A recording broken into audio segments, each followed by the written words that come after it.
Daily. Taste the Daily. కేంద్ర మంత్రి బండి సంజయ్ పై ఉన్న 10th class question paper leakage కేసును హైకోర్టు కొట్టివేసింది. పూర్తి నిరాధారమైన కేసుగా హైకోర్టు తోసిపుచ్చింది. ఉదయం 9 గంటలకు హిందీ పరీక్ష అయితే అర్ధరాత్రి బండి సంజయ్ పై కేసు పెట్టి అరెస్టు చేశారు పోలీసులు. దాదాపు 2 గంటల పాటు పోలీసులు కార్యకర్తల మధ్య ఘర్షణ చోటు చేసుకుంది. మరుసటి రోజు బండి సంజయ్ అత్తమ్మ కర్మకాండ కార్యక్రమాలున్నాయని చెప్పినా పోలీసులు వినలేదు. అర్ధరాత్రి నుంచి తెల్లవారుజాము వరకు కరీంనగర్, సిద్దిపేట, వరంగల్ జిల్లాలోని అనేక పోలీస్ స్టేషన్ల చుట్టూ తిప్పారు పోలీసులు. బండి సంజయ్ అక్రమ అరెస్టుపై అప్పట్లో అమిత్ షా, నడ్డా తీవ్ర ఆగ్రహం వ్యక్తం చేశారు. హైకోర్టు తీర్పు నేపథ్యంలో బీజేపీ శ్రేణులు సంబరాలు చేసుకుంటున్నారు. హైకోర్టు తీర్పు బీఆర్ఎస్ కు చెంపపెట్టు అన్నారు. ప్రజా సమస్యలపై పోరాడుతున్న బండి సంజయ్ పై ద్వేషంతో అకారణంగా కేసులు పెట్టి వేధించారని మండిపడుతున్నారు బీజేపీ నాయకులు.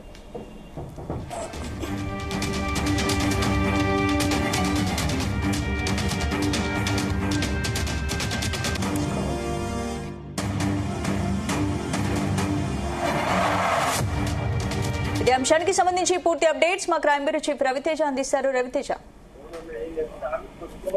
బండి సంజయ్ పై 2023లో నమోదైనటువంటి కేసు హైకోర్టులో కొట్టివేసినట్టుగా తెలుస్తోంది. బండి సంజయ్ ఈ వ్యవహారం పైన కోర్టుని ఆశ్రయించి తనపై నమోదైనటువంటి కేసుని క్రాష్ చేయండి, ఆ ఎఫ్ఐఆర్ లో తన పేరు తొలగించండి అంటూ కూడా హైకోర్టుని ఆశ్రయించడంతో ఆ విచారణలో సందర్భంగా ఈ రోజు ఆ కేసుని కొట్టివేసినట్టుగా తెలుస్తోంది. 3735/2023 సంబంధించినటువంటి ఎఫ్ఐఆర్ ని కోర్టు కొట్టేస్తున్నట్టుగా సమాచారం అందుతుంది. కమలాపూర్ పోలీసులు Hanamkonda district Bandi Sanjay 10th class Hindi question paper leakage వ్యవహారంలో కీలకంగా వ్యవహరించారంటూ కూడా కమలాపూర్ పోలీసులు అప్పుడు బండి సంజయ్ పైన 60/2023 క్రైమ్ నెంబర్ నమోదు చేయడం జరిగింది. 120B, 420, 447, finance 5 class 1, class B of the IPC sections 4 class A, 6 rent with 8 of the TS Public Examination Prevention of Malpractices Act 1997 section 66D of the Information Technology Act Bandi Sanjay పైన నమోదు చేసి కమలాపూర్ లో ఉన్నటువంటి తన ఇంటికి చేరుకుని బండి సంజయ్ మొబైల్ లాక్కొని ఇంట్లో ఉండగా అతను అదుపులోకి తీసుకుని అక్కడి నుంచి కూడా హైదరాబాద్ తిప్పి మళ్ళీ వరంగల్ తీసుకెళ్లి అక్కడ కోర్టులో ప్రొడ్యూస్ చేయడం జరిగింది. అప్పుడు బండి సంజయ్ కి రిమాండ్ కూడా విధించడం జరిగింది. కొద్ది రోజుల తర్వాత బెయిల్ వచ్చినటువంటి వెంటనే దీనిపైన బండి సంజయ్ సవాల్ చేస్తూ కోర్టుని ఆశ్రయించి తనపై నమోదైనటువంటి కమలాపూర్ లోని క్రైమ్ నెంబర్ 60/2023 తన పేరుని క్రాష్ చేయండి, ఆ ఎఫ్ఐఆర్ ని కొట్టివేసినట్టు కూడా కోర్టుని ఆశ్రయించడంతో కోర్టు దీంట్లో బండి సంజయ్ ఇన్వాల్వ్మెంట్ ఉందా లేదా అని పరిశీలించిన తర్వాత న్యాయవాదులు ఇచ్చినటువంటి వాదనలన్నీ కూడా ఏకీభవించినటువంటి కోర్టు బండి సంజయ్ ఇచ్చినటువంటి క్రాష్ పిటిషన్ పైన ఆ ఎఫ్ఐఆర్ ని కొట్టివేస్తూ హైకోర్టు నిర్ణయం తీసుకున్నట్టుగా తెలుస్తుంది. అంటే ఏంటి ఇప్పుడు రవితేజ, ఇప్పుడు బండి సంజయ్ హైకోర్టు తీర్పు అనేది ఇప్పుడు బీఆర్ఎస్ ప్రభుత్వానికి ఇది పొలిటికల్ గా ఒక దెబ్బ అనుకోవచ్చు.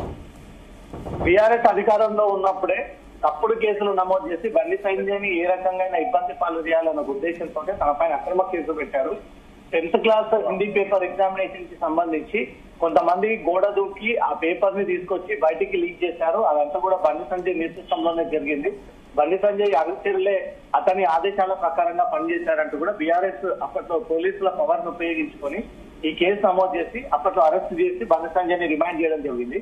వీటన్నింటినీ సవాల్ చేసినటువంటి కేంద్ర మంత్రి బండి సంజయ్ తన ఇన్వాల్వ్మెంట్ లేదు, తనకు సంబంధం లేదు, ఇది రాజకీయ కక్షతోటే పెట్టినటువంటి కేసు తప్ప తను ప్రత్యక్షంగా పరోక్షంగా ఈ కేసులో తన ఇన్వాల్వ్మెంట్ లేదు అంటూ కూడా ఆధారాలన్నీ కూడా హైకోర్టుకి సమర్పించడంతో బండి సంజయ్ పైన నమోదైనటువంటి ఎఫ్ఐఆర్ ని కొట్టేయాలంటూ కూడా తన క్యాష్ పిటిషన్ దాఖలు చేయడంతో ఆ క్యాష్ పిటిషన్ ని కోర్టు అంగీకరించి బండి సంజయ్ తరఫున న్యాయవాదులు విన్నటువంటి వాదనలు ఏకీభవించి ఇమీడియట్ గా అతని పిటిషన్ ని క్రాష్ చేస్తూ అతనిపై నమోదైనటువంటి ఎఫ్ఐఆర్ ని కొట్టివేయండి అంటూ మాత్రం ఈ ఆదేశాలు ఇచ్చినట్టుగా తెలుస్తోంది. దీంతో గతంలో బీఆర్ఎస్ ఆ తర్వాత పోలీసులు నమోదు చేసినటువంటి అక్రమ కేసు అంటూ మాత్రం తేలింది. కాబట్టి రాజకీయ పరమైనటువంటి కక్ష తీర్చుకోవడం కోసమే బండి సంజయ్ పైన పెట్టినటువంటి కేసు కిందకే భావిస్తా ఉన్నారు. అప్పట్లోనే బండి సంజయ్ పార్టీ అధ్యక్షుడిగా ఉన్నటువంటి క్రమంలో ఈ రకంగా బీఆర్ఎస్ నాయకులు తెలంగాణ రాష్ట్రంలో బీజేపీ నాయకులపైన అక్రమ కేసులు పెడతా ఉన్నారంటూ కూడా గతంలోనే కేంద్ర ఢిల్లీ అధిష్టానం బీజేపీ నాయకులు తెలంగాణ పోలీసుల పైన తెలంగాణ రాష్ట్ర ప్రభుత్వం పైన తీవ్ర ఆగ్రహం వ్యక్తం చేయడం జరిగింది. సేమ్